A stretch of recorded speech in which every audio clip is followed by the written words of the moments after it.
जय श्री कृष्णा दोस्तों। श्रीमद् भगवद गीता के एवरीडे 1 श्लोक के सफर में 38 श्लोकों का सफर तय करते हुए हम 39वें श्लोक पर पहुंच गए हैं। अगर आपने अभी तक मेरा चैनल सब्सक्राइब नहीं किया है, रिक्वेस्ट आपसे आप मेरे चैनल को सब्सक्राइब कर सकते हैं सो दैट कि हम आगे भी हमारा रिश्ता बना रहें। गीता के इस महान ज्ञान सागर को हम एक एक बूंद करके रोज एक श्लोक के माध्यम से समझने की कोशिश करते हैं। इस एवरीडे 1 श्लोक की श्रृंखला में 38 श्लोकों के बाद आज हम 39वें श्लोक पर पहुंच गए हैं। अर्जुन विषाद योग, ये चैप्टर 1 एंड की तरफ है। अर्जुन ने अपनी ज्यादातर दुविधाएं बता दी है श्री कृष्ण भगवान को, थोड़ी बहुत रह गई है जो आने वाले श्लोकों में हम देख लेंगे। अर्जुन डिमोटिवेटेड, डिप्रेस्ड है, हम सब जानते हैं। कुरुक्षेत्र के मैदान में बैठे हुए हैं, अपनी मन की व्यथा श्री कृष्ण भगवान को बता रहे हैं और अलग अलग रीजंस दे रहे हैं। What not to fight, why not to fight, क्या नहीं लड़ना है, क्यों नहीं लड़ना है, सब बताने की कोशिश कर रहे हैं। और इसी क्रम में आज 39वें श्लोक पर हम पहुंच गए हैं। 39वां श्लोक आपके सामने इस प्रकार है। कथम न ज्ञेयमस्माभिः पापादस्मा निवर्तितुम् कुलक्षयं कृतं दोषं प्रपश्यति भजनार्दन। इसमें अभी श्री कृष्ण को फिर इस श्लोक में इन्होंने जनार्दन कहा। इस श्लोक में जो बेसिक चीजें समझने की है वो ये है कि अर्जुन कोशिश कर रहा है कुरुक्षेत्र के इस युद्ध में, महाभारत के इस युद्ध को विड्रॉ करने के लिए। वो इस श्री कृष्ण को बता रहे हैं चलिए इस युद्ध से तो कुछ भी फायदा होने वाला नहीं है, मुझे चारों तो विनाश नजर आ रहा है, तो हमें इस युद्ध से हमें विड्रॉ कर लेना चाहिए। हे जनार्दन, क्या करना चाहिए? दस्मा निवर्तितुम, हमें निवर्तितुम हो जाना, मैंने इस युद्ध से हमें विड्रॉ कर लेना चाहिए। ठीक है, युद्ध से विड्रॉ करने से थोड़ा पाप भी लगेगा। तो क्या हुआ? दुर्योधन ने तो हमें बहुत कष्ट भी दिए हैं, उस कष्ट को हमने सहन भी किया है, और क्योंकि हमने उस कष्ट को सहन किया तो हम प्यूरिफाई हो गए, हमें पाप नहीं लगेगा। और अगर हमने युद्ध किया तो हमें महापाप लगने वाला है, और यह पाप हमारे अगले जन्म पर भी हमारे साथ जाने वाला है। तो बेटर नॉट टू फाइट। अभी यहां पर अर्जुन दो अधर्म की बातें कर रहा है। एक, अर्जुन कहते हैं इन सभी योद्धा जो मेरे सामने जो खड़े हैं, जो रिलेटिव्स मेरे सामने खड़े हैं, मुझे दिख रहा है युद्ध के पश्चात सब कुछ विनाश होने वाला है, कुल का नाश होने वाला है, मुझे ये फीलिंग है, इसीलिए मैं युद्ध नहीं करना चाहता हूं। He is trying to show himself superior. वो अपने आप को सुपीरियर दिखाने की कोशिश कर रहा है। पहला अधर्म, किससे सुपीरियर दिखाने की कोशिश कर रहा है? फिर वो कहता है दुर्योधन के भी तो ये सारे रिलेटिव है, तो दुर्योधन को ये सब क्यों समझ में नहीं आ रहा जो मैं समझ रहा हूं? भाई, यू मस्ट ऑल्सो अंडरस्टैंड, मेरे अंदर ये सारी समझ है कि मैं ये सारी बातें समझ सक रहा हूं, तो वो दुर्योधन क्यों नहीं समझ रहा है? उसके भी तो सारे रिलेटिव है।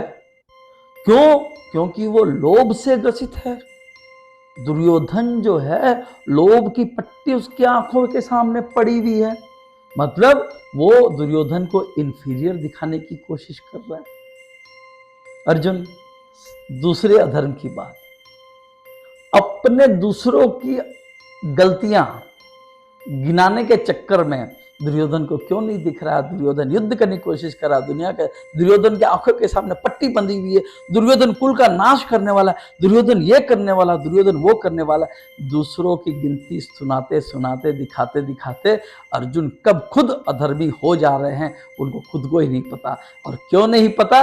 क्योंकि अभी उनकी मेंटल स्टेटस डिप्रेस्ड अवस्था में है, और जब इंसान डिप्रेस्ड अवस्था में होता है तो उसे अच्छे और बुरे का ज्ञान नहीं होता है, उसे नहीं पता होता है कि जो वो कर रहा है वो अच्छा है या बुरा है। अर्जुन जिस स्टेट में अभी है, उस स्टेट में हम भी हमारे लाइफ में कभी ना कभी होते हैं। वो कुरुक्षेत्र के मैदान में खड़ा है, हम अपनी अपनी लाइफ में, अपने जीवन में संघर्ष के मैदान में खड़े होते हैं। कंपटीशन अभी उसे दुर्योधन की सेना की तरफ से आ रही है, चाहे वो इमोशनल कंपटीशन हो, चाहे वो वॉरियल कंपटीशन हो।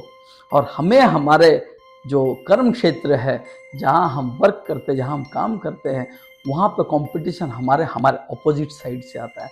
बिजनेस में आता है मार्केट से, प्रोफेशन में आता है दूसरे प्रोफेशनल से, रिलेशनशिप में आता है दूसरे अदर पार्टनर से, और परिवार में आता है फैमिली मेंबर से। और जब हम डिलेमा में होते हैं, जब हम डिप्रेस्ड अवस्था में होते हैं, तो हम सिर्फ एक ही काम करते हैं, दूसरे में गलतियां ढूंढने का काम करते हैं।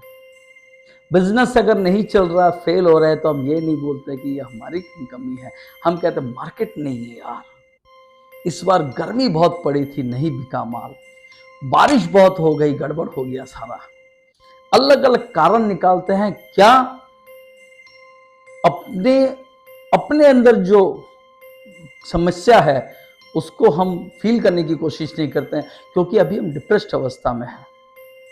और जब आदमी नर्वस होता है, जब बिजनेस नहीं चल रहा है, डिलेमा में है, जब कंफ्यूज स्टेट में है, वो थोड़ा जब नर्वस होता है, उस समय वो कोशिश करता है कि किसी तरह वो कुछ न कुछ तरीके से किसी और पे वो कमियां निकाल के अपने आप को सिचुएशन से एस्केप कर ले। लेकिन दोस्तों, जब उसे सही मार्गदर्शन मिल जाता है, जब सही मोटिवेशन मिल जाता है, और वो जब पूरी तरह फिर से काम में लग जाता है, और उस मोटिवेशन स्पिरिट से जब वो दमदार तरीके से फिर से काम में लगता है, तो उसी जगह उसी मार्केट से फिर वो वापस बाउंस बैक करता है, रिबाउंड करता है, और उसके बाद वो सक्सेस करता है। किस तरह, जिस तरह गीता का ज्ञान पाने के बाद अर्जुन डिमोटिवेटेड अवस्था से मोटिवेटेड हो जाते हैं, जब श्री कृष्ण उनको, अभी तो वो सुन रहे हैं श्री कृष्ण सारी बात, जब श्री कृष्ण उनको जब गीता का ज्ञान देंगे, तब अर्जुन जब मोटिवेट होंगे, तो वो न सिर्फ युद्ध लड़ेंगे बल्कि वो युद्ध जीतेंगे। उसी तरह दोस्तों, हमारे जीवन में भी हमने अगर उसी गीता के ज्ञान को अपने जीवन में उतार लिया, तो जीवन के चैलेंजेस को हम न सिर्फ लड़ेंगे बल्कि हम जीतेंगे। और जब विक्ट्री हमारे हाथ लगेगी, तो हमारा जीवन धन्य हो जाएगा, और हम जीवन के इस महासागर को बहुत आसानी से पार कर पाएंगे, और हमें भी जीने का मजा भी आने लगेगा। तो दोस्तों, इस श्लोक में यही है कि हमें हमारी जो मेंटल स्टेटस है उसको ओवरकम करने के लिए हमारे इंटरनल कैपेसिटी को बढ़ाना होगा। और इंटरनल कैपेसिटी बढ़ाने के लिए सबसे अच्छा और दुनिया का सबसे पावरफुल माध्यम है गीता का ये महाज्ञान। तो दोस्तों, हमारा ये गीता का महाज्ञान का ये सिलसिला चलता रहेगा। आपसे फिर मुलाकात होगी अगले श्लोक में। तब तक के लिए जय श्री कृष्ण।